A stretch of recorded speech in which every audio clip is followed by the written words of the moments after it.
Today we have a short video on one way to factor polynomials, which is factoring by grouping. So here we have a polynomial. And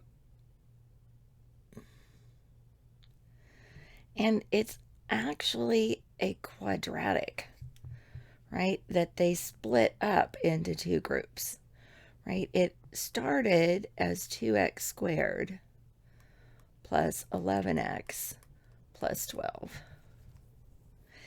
And they decided, since nothing was in common, they were going to split it up and try this factoring by grouping thing.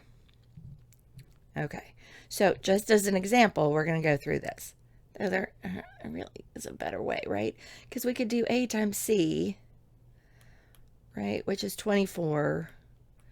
And we could find, right, 24 is 6 and 4, 8 and 3. Right? 8 and 3 would give, right, c, and it's right there, 8 and 3. So we could just do this. But anyway, here we go.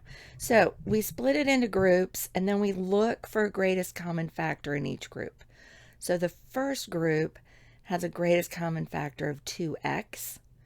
The second group has a greatest common factor of 3.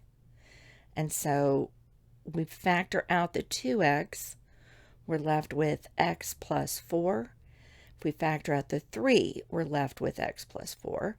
And then we factor out the common factor of x plus 4, and we get x plus 4 times 2x plus 3, which is what we would have gotten if we had just factored it like we know how to factor it. Okay, but let's go on. If we have a cubic, then the whole a times c, all that stuff we learned for quadratics doesn't work. So now this factor by grouping thing is actually useful.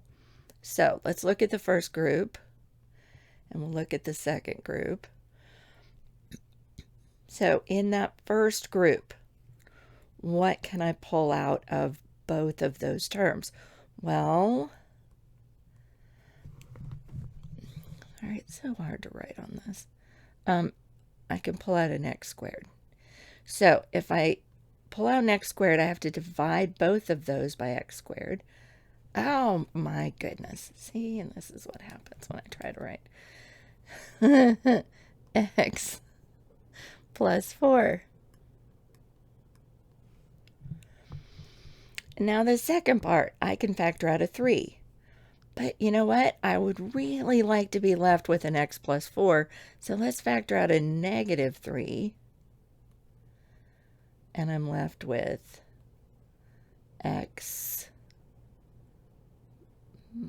plus 4, right? Negative 3x divided by negative 3 is x. Negative 12 divided by negative 3 is 4.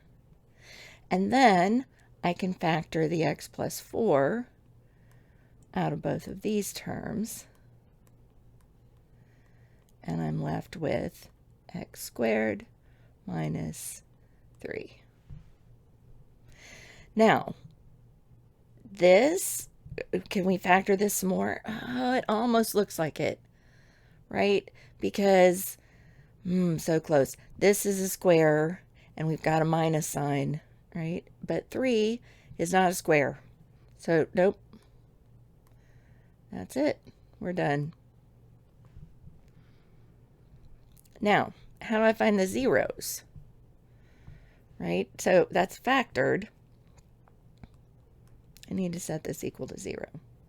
So if this is equal to 0, one of these factors has to be equal to 0, because if we multiply anything by 0, we get 0.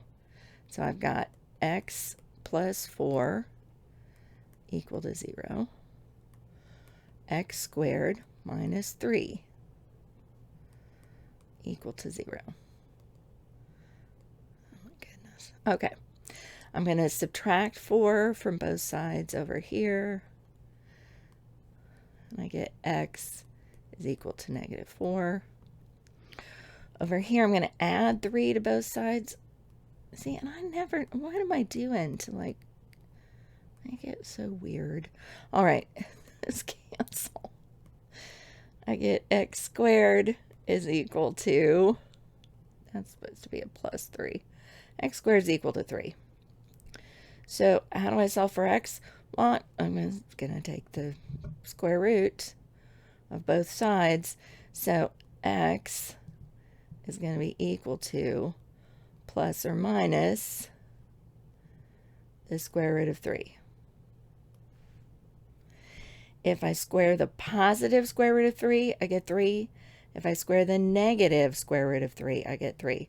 So I've got 3 zeros, which makes sense because it's a cubic, right? My solution set is -4,